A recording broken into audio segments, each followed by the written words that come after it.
I'm not joking when I say this, but my family begs me to make these.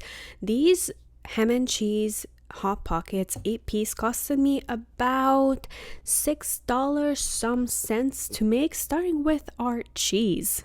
I'm using Gouda from Costco, so you might recognize it, but any melting cheese will work, even mozzarella.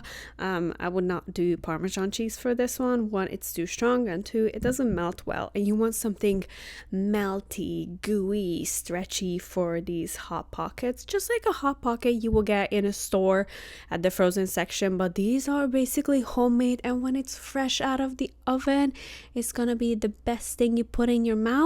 I'm using about 2 cups because we're gonna do 2 layers of cheese. This is a turkey ham piece. Also, I got it from Costco, but any kind of ham can work, but it's November, Thanksgiving season, so the stores are full of turkey and turkey hams, and this whole piece will last so long, and I can also make casseroles and salads with it. I got a few slices, and I make it my mission to cut off any like fatty bits because I do not like them. 1 pack of puff pastry usually has 2 sheets of puff pastry. The first one is gonna go down on the bottom. We're gonna cut it in half, and then I'm just measuring how many cuts I need to make 8 pockets. So there's gonna be 4 of us for this breakfast, and I'm gonna make 2 of each. Dijon. This is gonna go on the bottom with the back of my spoon. You can skip this if you don't like mustard, but it's gonna give it a nice little flavoring and also some extra salt because puff pastry has basically no salt at all. I'm gonna be using half of my cheese, what I grated, for the bottom layer, and then I'm gonna put a slice of ham right on top of that cheese, and then I'm gonna put more cheese on top of this ham. So it's basically coated in cheese. You can do just cheese on one side, top or bottom, doesn't matter, but this is how I like it. Cheese everywhere, and it's so delicious.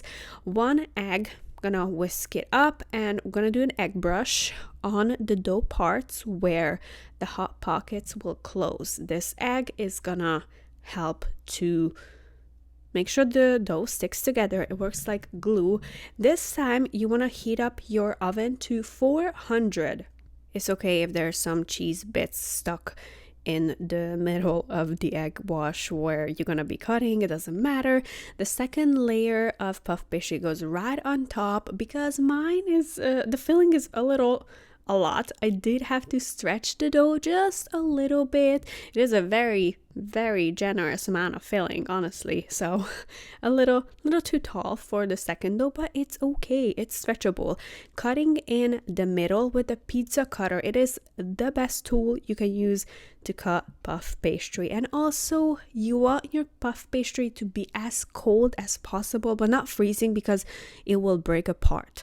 So I cut my slices as it should be, and my dough is starting to get warm, and it's going to be harder to move them apart because I need spacing. So I'm just pressing down the edges with a fork, so when I move them, partially it's already sealed and nothing will fall out. So just around the corners, pressing down with the fork, make sure everything is sealed.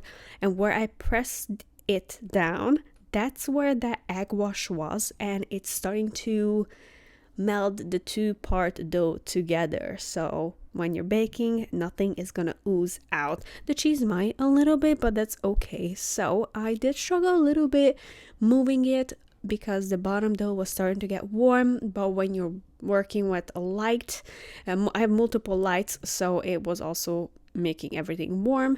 With a knife, I'm just gonna make some nice incisions and do an egg brush with my remaining egg. And then I'm gonna add some topping. You don't have to. You can do sesame seeds or bacon bits. You can totally do like bacon bits on top. Bacon that's already like been crisped up, but I'm using everything but bagel seasoning. I love this specifically for savory puff pastry. When there's ham and cheese involved, it just gives it such a nice flavoring. I love it, especially the onion in it. So amazing. I'm gonna bake this for somewhere between 15 to 20 minutes until everything is golden brown, because everyone's oven is different, so you might need 17 minutes. For me, it was about 18 minutes until we got this beautiful, crispy, super cheap ham and cheese hot pockets made at home. So delicious. I ate 2 instantly, and this was all gone within 15 minutes. That's how good it is.